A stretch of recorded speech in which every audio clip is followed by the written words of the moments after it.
numerous community partners listed on the right of the screen here. Briefly, Panache is a CDC NIOSH funded center. There are 12 now in the US. There's a new one at University of Chicago in Chicago, all designed to improve the health and well-being of farmers and their families and communities, as well as those engaged in fishing and forestry occupations.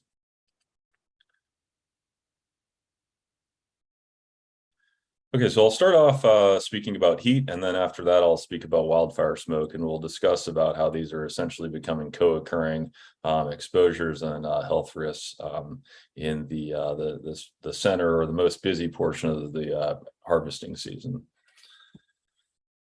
So I'll use Washington as an example. You'll see, of course, since this is much of this research is conducted through Panache, I'll use Washington as an example, but of course, these examples are applicable to all of the US. So these are some figures from a recent publication that's hot off the press, looking at heat threshold exceedances or heat exposure among various counties in the state of Washington. So I apologize for how busy this slide is, but anyway, on the left there, we see 5 images of the state of Washington, and the darker the color is equates to the higher number of days within a year that is at or greater than the temperature listed in the title. So for example, in the upper left-hand corner, you can see the number of days that are at or greater than 80 degrees Fahrenheit on average per year are approximately around 70 to 80 days, largely in the dark region on the right of the map, which is to the east of the Cascades, which is the kind of dry and arid portion of the state. Whereas if you look at most of the counties to the left, those that are lighter, those are actually those that are west of the Cascades, and those tend to be cooler and more wet environments. And you can see really as you increase the temperature threshold exceedance, you can see that there's a localization really of hot temperatures over the eastern portion of the state, and especially in the Columbia River Basin. That's where all of the agriculture activity, especially with crop workers. And so there's this sort of burden potentially of heat exposure among crop workers. And you can see on the right here in this graph, essentially this is the average number of days reaching various temperature thresholds throughout the year, from 2011 to 2020. And also in black, we have the peaks of employment for crop and crop support workers. And what you can see here is that obviously crops agriculture employment generally peaks during the summer and drops off in the cooler months. Of course, there's a lot less going on in the cooler months, as we all know, related to harvesting. So what we can gather from this is that looking at all the counties, each box is a county, you can see there's an overlap, a peak of hot days and a peak of employment. And so what's likely going on here is there's a high burden of potential heat-related illness or heat-related issues among crop workers in the state of Washington. And this is generally going to be the case really throughout most of the US. So how can heat affect workers? Well, it can affect heat-related illness, which is generally what we think of, but it also has other unexpected impacts on the body. It can actually lead to kidney issues. Chemical absorption can increase when sweating due to pores being more open. So this can lead to issues with greater pesticide exposure when it's hot out if workers are sweating. Adverse pregnancy and birth outcomes due to heat exposure. Also some work showing that there might be some adverse mental health outcomes associated with repeated heat exposure. And so what we're trying to do at Panache is think about all these factors and try to figure out who's at risk and who's not, and what factors related to the individual and which to the work and which to the environment all coalesce in which ways to lead a worker to potentially be at risk to heat-related illness.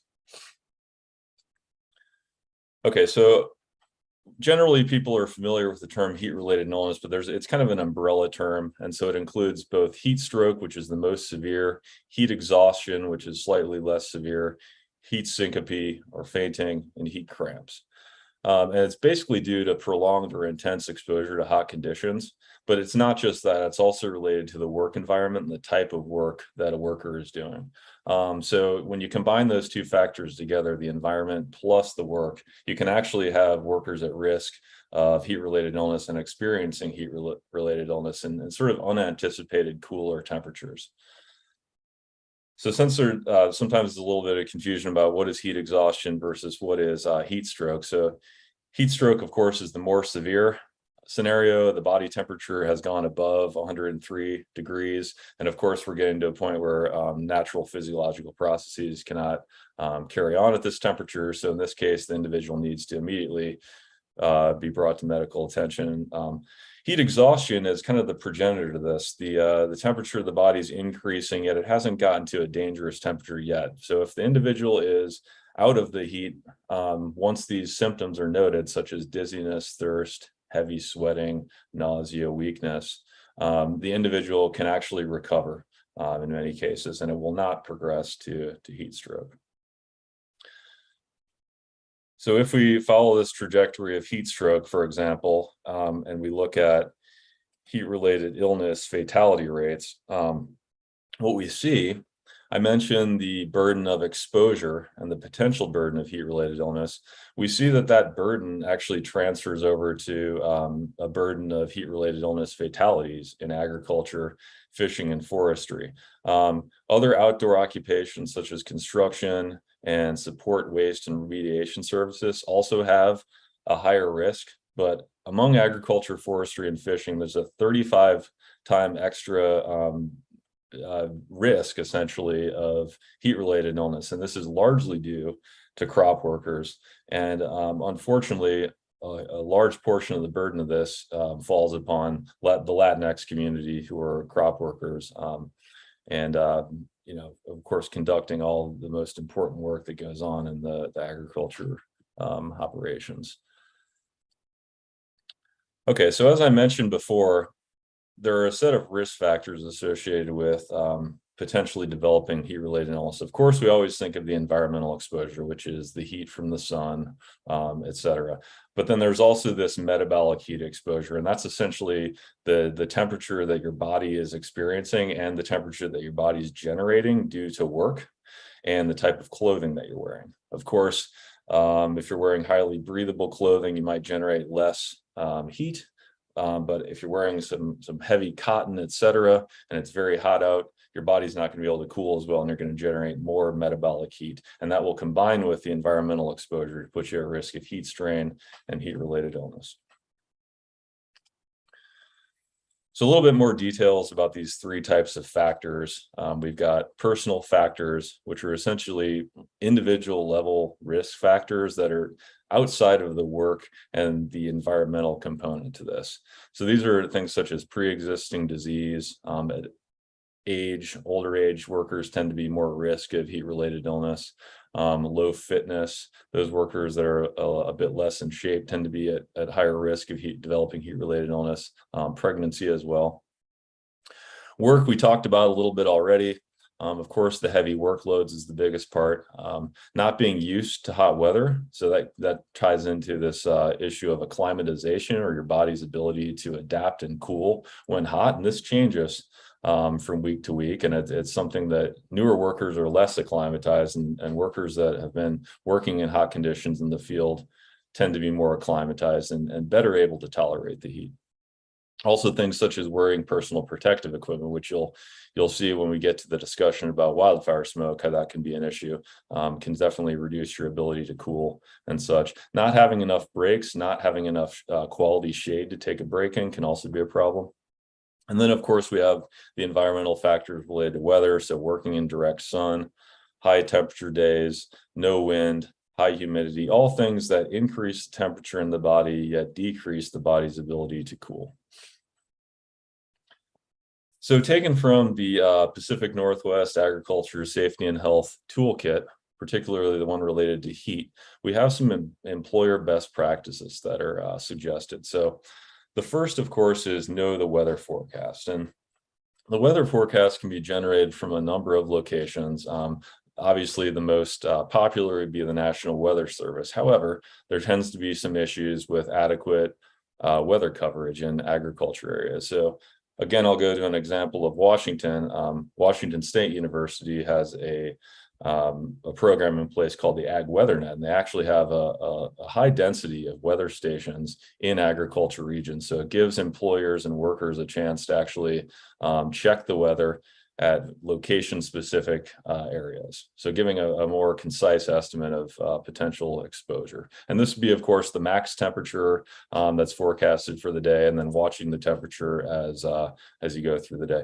Supplying cool drinking water, it's recommended about a half liter every half hour. It needs to be close to workers. They don't need to walk a long distance. We want to make sure that it's very easy for them to stay hydrated. Encourage frequent drinking of water or electrolyte beverages such as Gatorade. And of course, trying to avoid those beverages that have too much sugar or caffeine, and replace and refill throughout the day. And really need to schedule to allow for acclimatization. It's recommended that workers increase the number of hours that they engage in certain tasks when they're not acclimatized until they are. It's usually over about a 2-week period. Allow rest and water breaks in the shade, and that needs to be quality shade as well. We're currently doing some research looking at differences in shade structures, and there are some differences between, say, taking shade under a tree versus shade under a man-made canopy, for example. Another is working during cool hours. It's if possible, it can be very helpful for avoiding worker exposures to shift the duration of work hours to earlier in the day. So start earlier and stop earlier in the day. And that can really make it so that workers are not out, for example, harvesting in the middle of the day, afternoon or so when things get really hot, and they'll be at an increased risk of developing heat-related illness. Another element that we found is important is providing restrooms that are near to the work site. So in past research, we found those workers who have to walk farther to get to the toilet actually have an increased risk of developing heat-related illness. And of course, you need to provide worker and supervisor training in a language and format that workers and supervisors understand. Of course, the training is only going to be so effective if it's in the wrong language or people have minimal understanding of what's being said. So ensuring that adequate message delivery is in place is crucial. So, of course, know how to respond to a worker with heat-related illness symptoms, and know how to provide 911 directions to your location on the farm.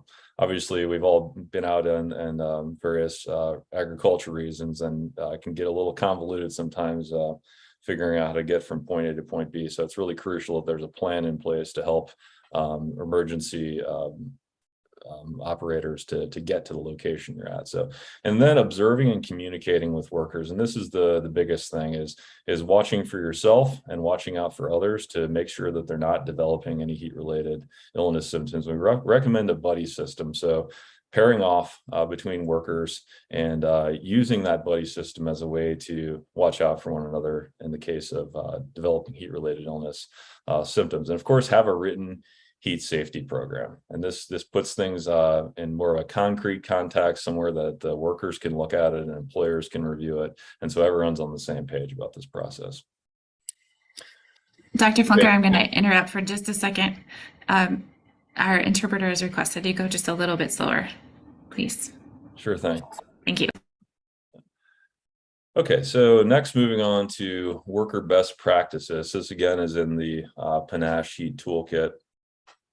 So first is come to work hydrated. Don't wait until you're thirsty to drink. Make sure you're staying on top of that hydration, drinking a half liter every half an hour. I mentioned clothing earlier. Wear loose fitting clothing, lightweight, light colored, and a hat.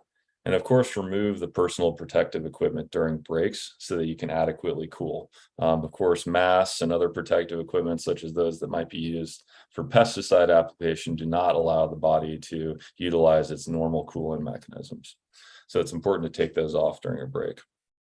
And as we talked about from promoting safety from the employer perspective, again, from the worker perspective, be aware of personal risk factors and heat-related illness symptoms in yourself and also in your coworkers, and immediately report those signs, because we don't want to have something turn into a heat stroke scenario that can be avoided otherwise. Take preventive cool down rest. There are recommendations depending on what jurisdiction you're in for the amount of work and the amount of rest that one should take or cool down periods depending on the temperatures, and that's something that should be paid careful attention to, especially in the hot months of the summer. So eat healthy foods, exercise regularly, and get enough sleep, and limit alcohol ingestion. All of things that can sort of impact your ability to thermoregulate effectively. And finally, report unsafe work conditions to your supervisor or otherwise.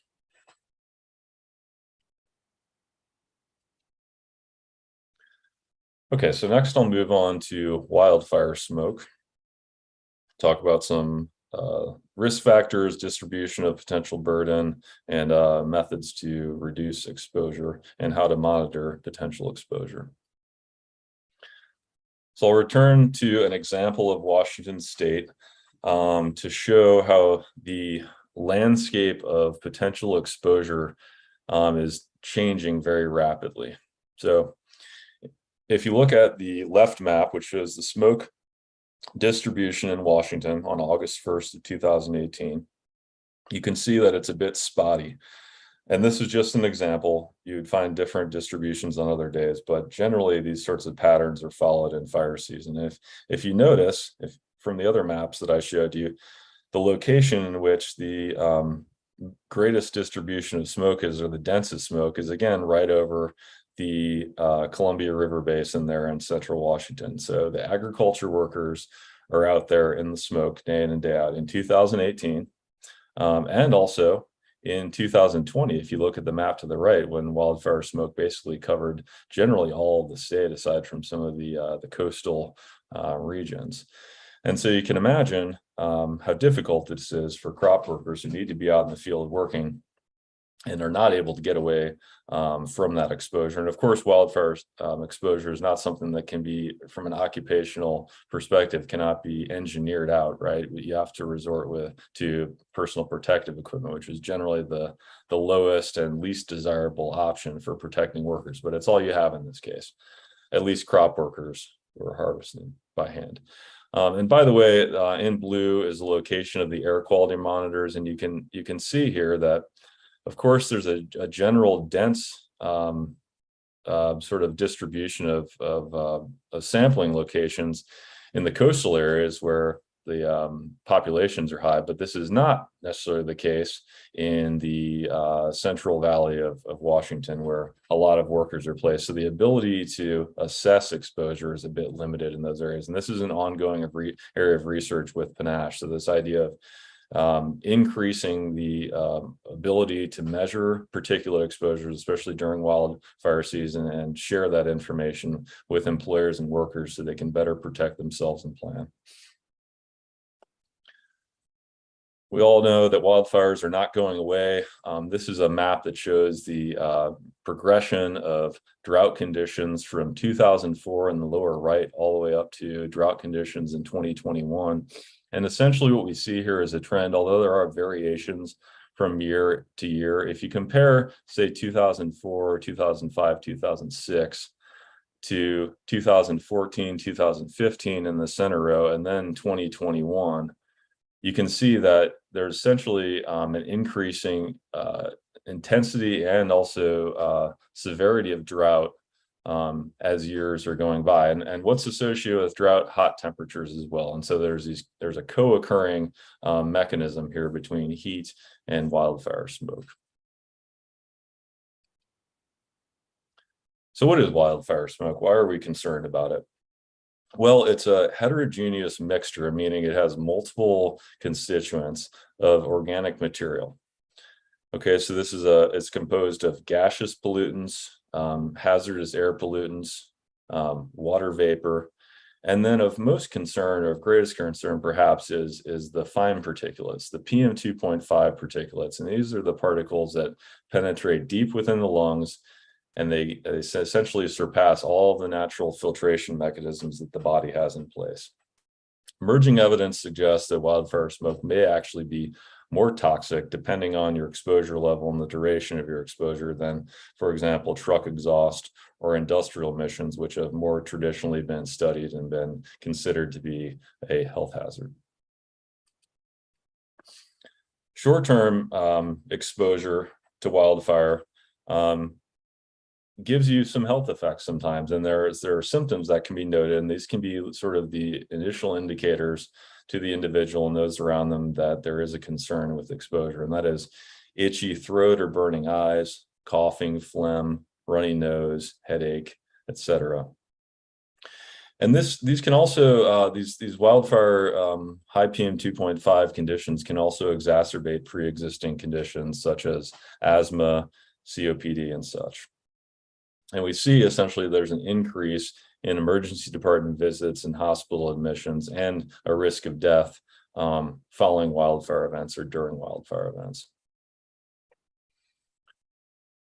And in fact, a semi-recent study from some individuals at the University of Washington showed that there was an increase in all-age non-traumatic mortality on the day and the day after wildfire smoke events. So it increased a little bit, but not too much. Yet when you broke out what the cause of that mortality was, it was found that there was a significant increase in respiratory mortality, as you'd expect, and then also same day chronic obstructive pulmonary disease mortality. So PM 2.5 from wildfire smoke is impacting the respiratory system and is especially putting those at risk with pre-existing lung conditions.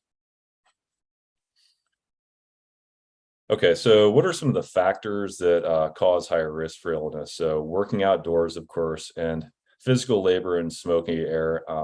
Sometimes it's very difficult to limit the amount of exposure, especially when the work is challenging and you need to breathe deeply. Of course, with each breath, you're breathing in wildfire smoke, and this can be a problem in terms of exposure, depending on what type of PPE you're using. I've talked about these individual risk factors. They follow the standard set usually. Those with asthma or other lung conditions or pre-existing heart or vascular disease are at risk of illness related to wildfire smoke exposure, children, older adults, pregnant people, and also where you live. So do you live next to your work environment? If there's smoke in your work environment, then you also have smoke at home. Hopefully, though, maybe you live far away and you don't have to work and live in the smoke. So the next question is then, how do we avoid exposure? How do we even know if we're experiencing exposure, aside from the obvious, which is the smoke taint in the air that one can always see? So the EPA has developed an air quality index. It ranges from 0 to 500. 100 and below, it's generally safe to be outside, but once you get up at higher levels, you're told to the best suggested advice is to stay inside, avoid physical activity, etc. But as we know, this is not an option for agriculture workers, especially during harvest season. They have to go out and harvest regardless of what the air quality index is. So this presents some issues. So we recommend that employers and employees look at this from time to time. Conditions change pretty quickly, especially with wildfires in terms of due to wind and then such, where the smoke is blowing and the intensity of the smoke. So it's good to keep an eye on this. So this is available through airnow.gov, and you can look at it online, or there are various phone apps as well that you can use to access this air quality information to figure out what your potential risk might be in your environment and hopefully plan accordingly.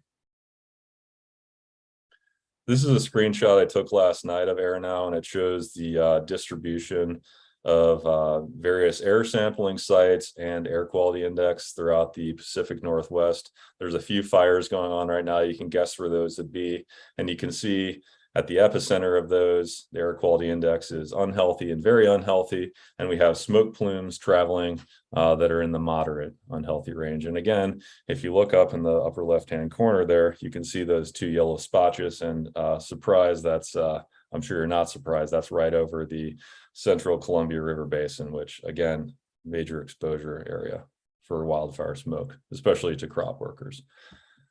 How do we protect ourselves? Use filtering face masks, N95s, or more protective respirators. Despite what's been somewhat effective for COVID and such, surgical masks and KN95 masks are not recommended for wildfire smoke exposure prevention due to the fact that the particles are generally so small and they'll go right through the holes in the fabric, etc. And this, includes bandanas, scarves, t-shirts, things like that. So what are the best practices for working safely? And these apply to both employers and employees. So as I mentioned before, watch for changes in air quality. Of course, watch for changes in symptoms.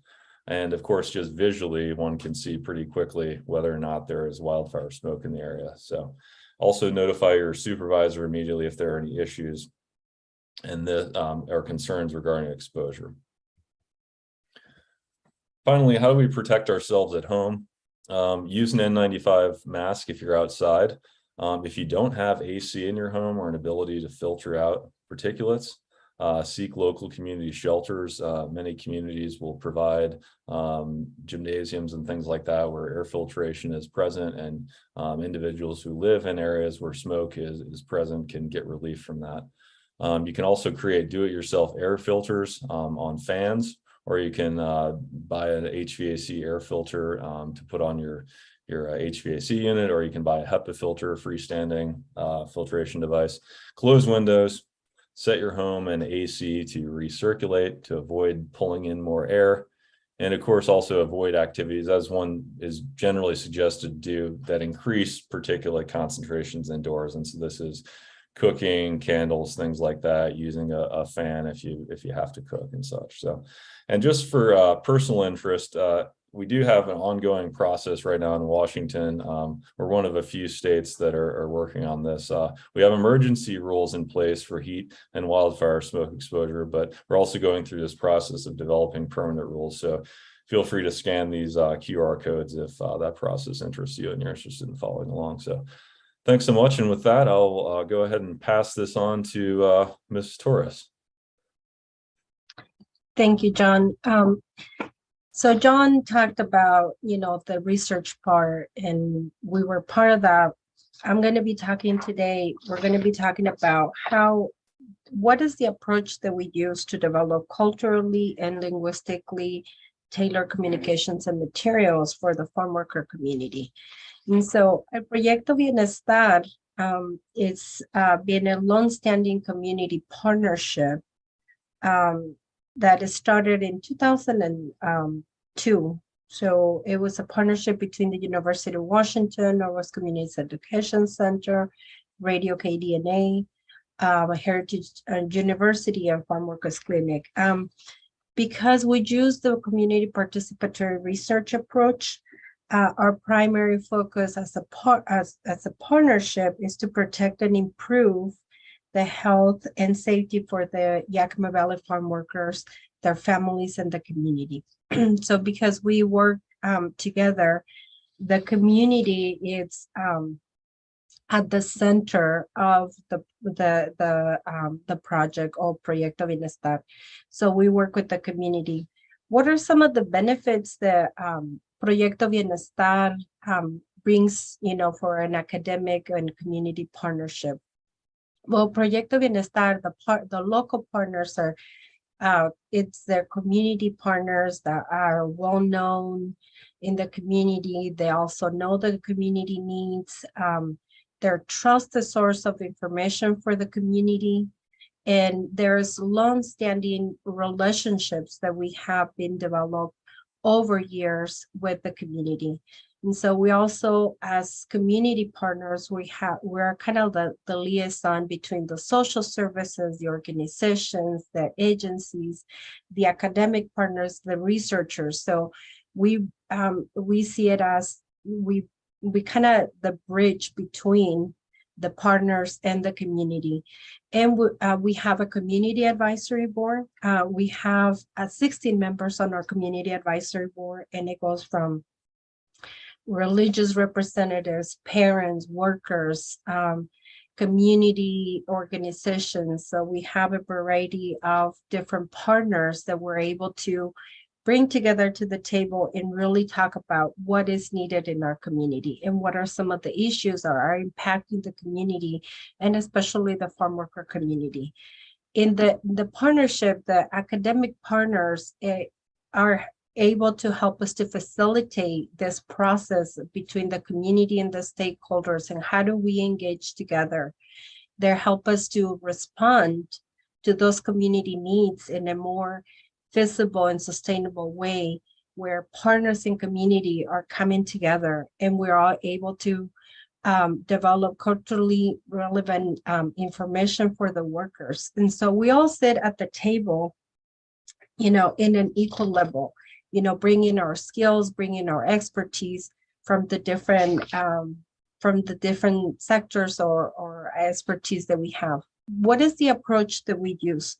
Well, to develop these materials or accessible and visual materials for the farm workers, we needed to come together, not only looking at what is the important information that we're going to provide to the community, but in a timely manner that is going to be, for example, when COVID hit, it was a crisis and we needed to respond right away. So as partners and collaborating with partners, it is important to come together in a very timely manner, but also addressing the information appropriately. And that's what we use this approach of bringing together the community so we're able to develop the materials effectively and in a timely manner.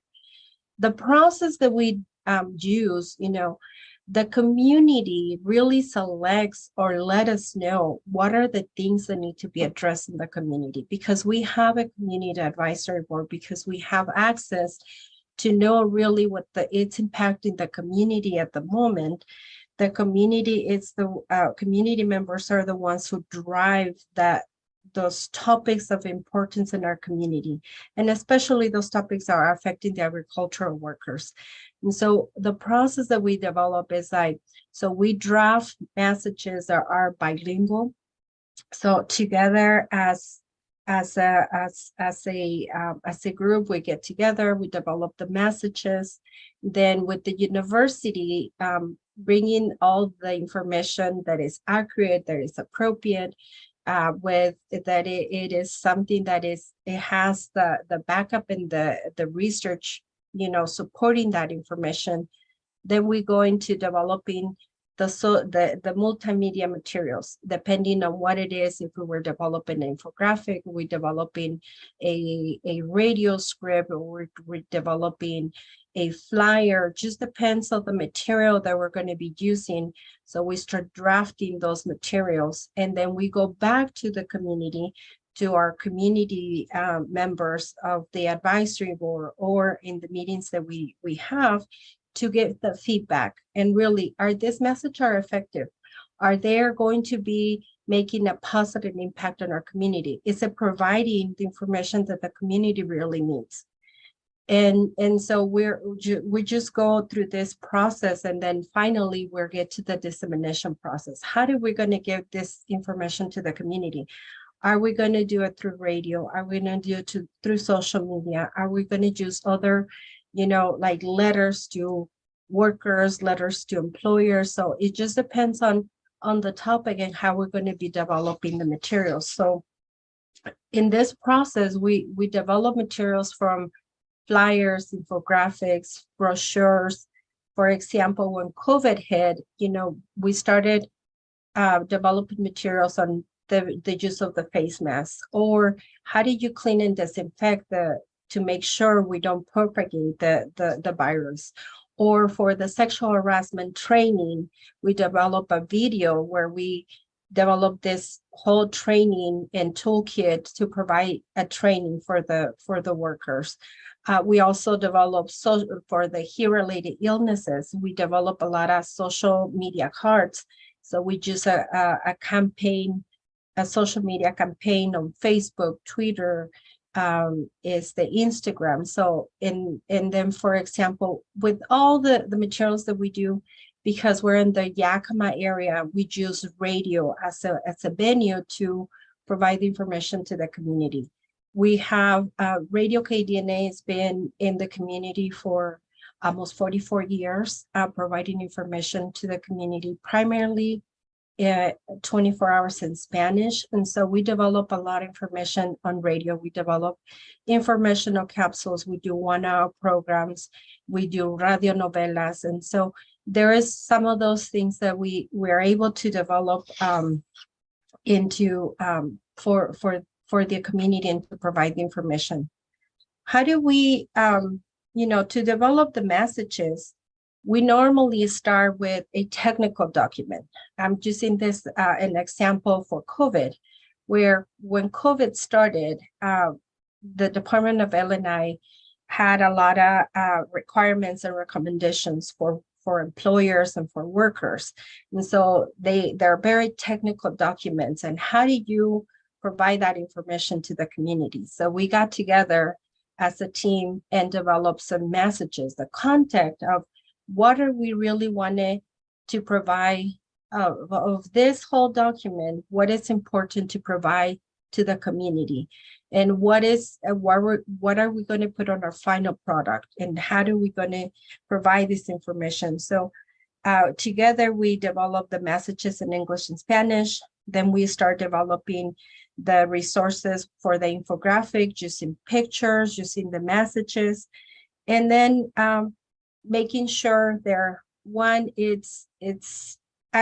readable and it's culturally sensitive. It's really talking to the workers or the audience that we intended that is going to be talking to. And then we use these messages also not only for the infographics, but also for the radio. We use them for, we develop a fotonovela for COVID. For heat-related illnesses, we develop a lot of different infographics that we were working on as we developing the campaign. So a couple of the things that we do, like for example, this one, it's a radio spot. John is going to play it for you. This is a message that we develop. It's a radio message that for agricultural workers that are going to, promoting the hydration and when they're working outside. And I don't know, can they hear it, John? John, you'll need to unmute for them to come through the audio. El Centro de PNACH, el Departamento de Labor e Industrias del Estado de Washington y Radio Cadena, el Proyecto Bienestar, están colaborando en la campaña de ¿Qué onda con el calor? Trabajar al aire libre y estar expuesto al calor puede ponerse en riesgo a una enfermedad causada por el calor. Beba agua y tome descansos con frecuencia mientras trabaja afuera en el sol. Escucha a Radio Cadena para más consejos. Estén listos para el calor y manténgase seguro este verano.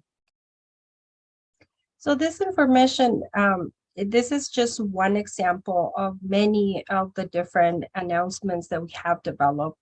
We have developed together 2 campaigns to share safety messages and resources, primarily to help the workers and the farm worker community, making sure they have the information and the messages that they needed.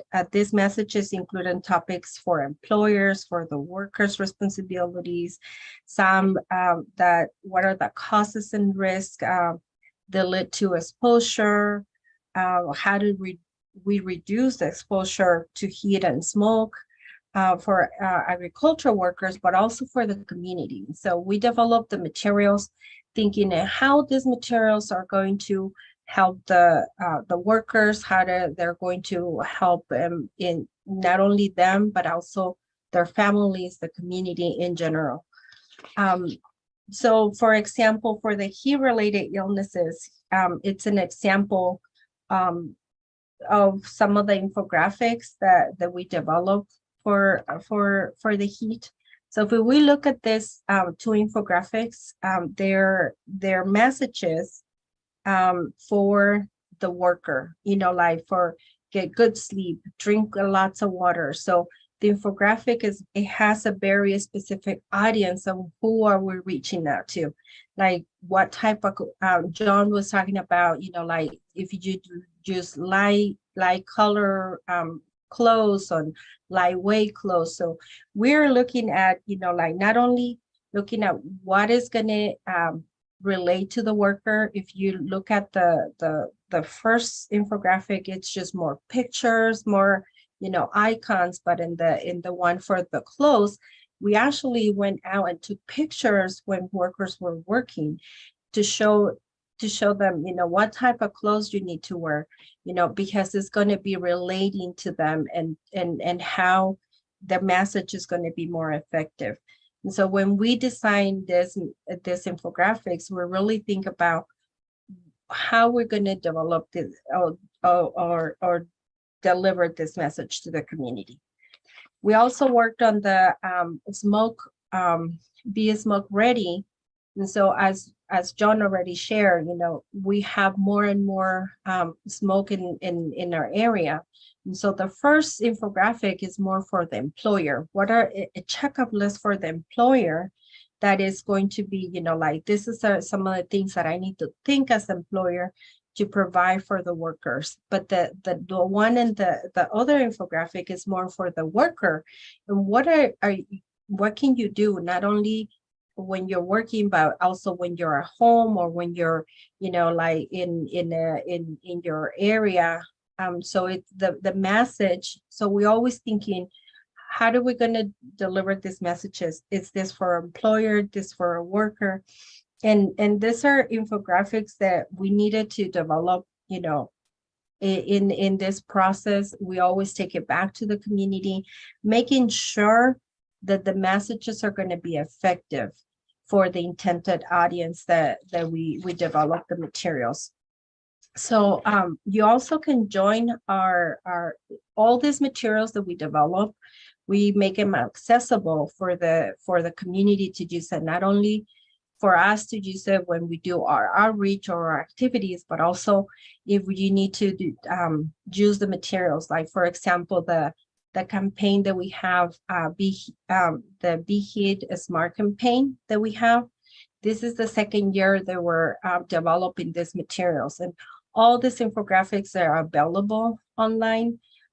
So that you can share it, you can change, tailor it to your audience, to your community. You're able to print the materials, you're able to download the materials and be able to share them.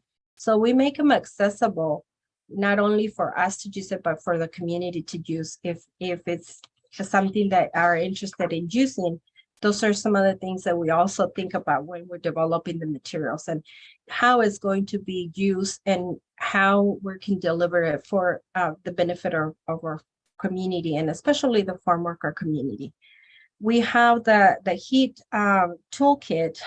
This is a toolkit, it's a training toolkit. It's you can adapt this training not only for the farm workers. I'll give you an example. We use it in our organization to provide the training for our employees, for our reach employees. And so you can use the posters and put them throughout your company. You can provide a training. This is the facilitator guide that has the whole process on how to do the training. It has the PowerPoint. We also have individual handouts that you can use, like especially when you want to do short reminders for your employees on how to, like for example, what are the high risk factors that, like the personal, the work risk factors. So there is a sheet that you can share with your workers. There is the sheet of what are, how you decide what clothes you're going to wear when you go to work. So this training toolkit it's available online also, and it has all these different materials, and it goes along with that campaign that we develop for the community.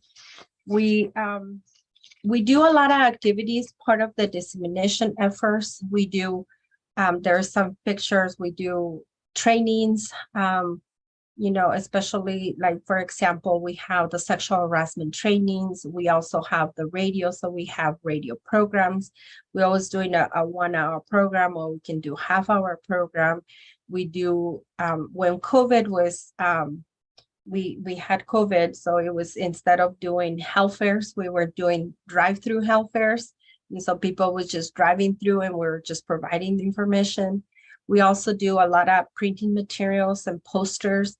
If you guys see, some of our posters that we have developed are through our community. And so those are some of the things that we do when those are part of the effort. So it's not only a one thing that we do, but it's a variety of different activities that we do in order to disseminate the information by providing the community, and especially the farm worker community, what they need to prepare for the different things that they encounter in their workplace. So what are some of the resources? We have some of the resources available We have certain trainings right now available that people can just download or request the training toolkit, the heat-related illnesses, the sexual harassment, the pesticide solutions.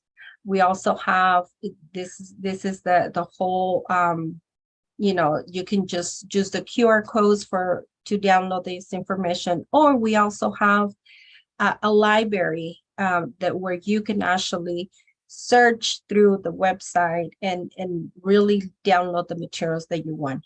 And so there is a whole library available at the Panache website that people can just have access to all these materials and be able to download them for use in your community. And with that, I'm just going to ask if anybody has questions. John and I are here to answer any questions or anything else, John?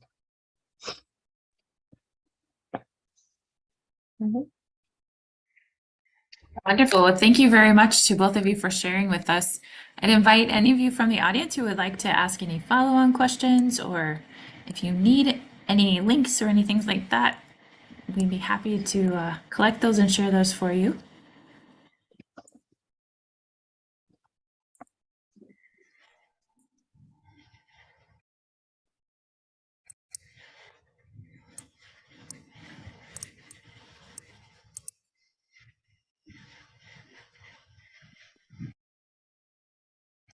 Just as a reminder, we are recording today, and we will put the recording in the AgriSafe Learning Lab.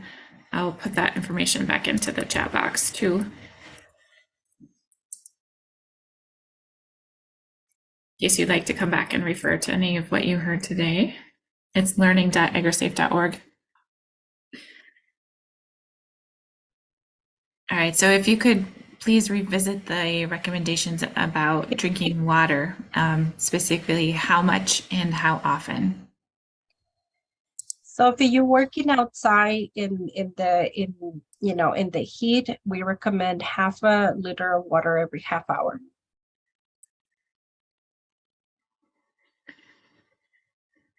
Is there a relation to temperature in that, like with more higher heat that increases the frequency, or is that just if it's hot, you need to be drinking water half a liter and half an hour is sufficient? Yeah, it's a general rule of thumb. It'll vary per individual and with temperature, and that's an area of ongoing research. So hopefully next year we can provide a little more information on that for you. But great question. Is it bad? And I'm sure bad isn't, relative, but is drinking cold water or very cold water when you're hot still a good idea?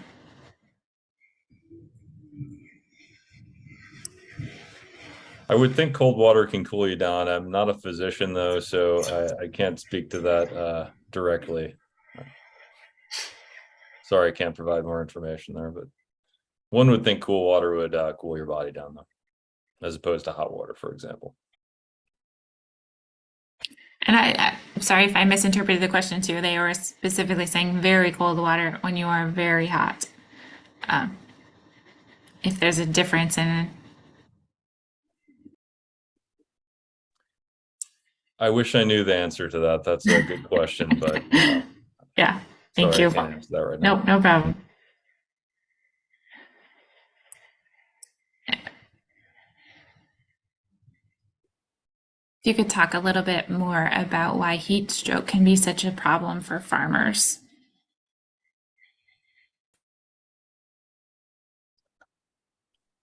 Well, the burden of potential exposure is high among farmers, especially those that don't have access to cooling mechanisms. Especially crop workers are out picking by hand.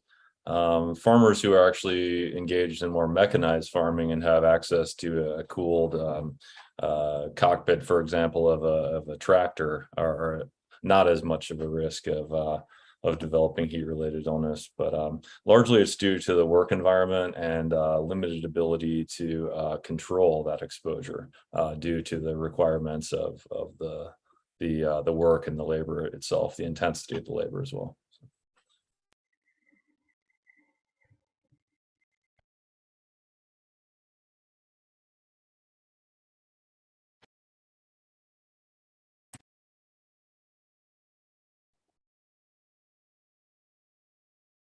And we're having some conversation going on in the chat, which I hope, I guess not all of you are able to see that, but just to kind of revisit, continuing to talk about the importance of taking in fluids when it's hot. Definitely talking to a doctor about your specific situation is always a good idea. There are some suggestions about possibly posting urine color charts to help people self-identify their hydration. It's an interesting strategy there as well.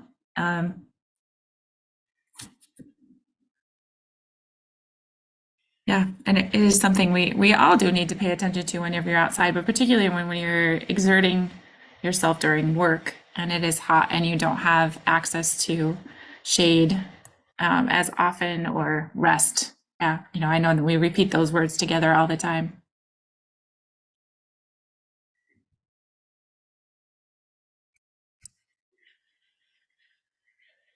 All right, I think we've made it through the questions that have come in. If we miss something and you would like to follow up on any of this, please reach out to me or to either of the presenters directly. We'd be happy to continue to have more conversation around this topic with you. Thank you very much, Elizabeth and John, for being here for our presentation today. We're really glad to have you here with us for National Farm Safety and Health Week. Appreciate your time and sharing your expertise with us. Well, thank you for inviting us. Yeah, thanks so much. Great. Thank you all. Enjoy the rest of your afternoon, and hopefully we'll see you at another webinar yet this week. Mm-hmm.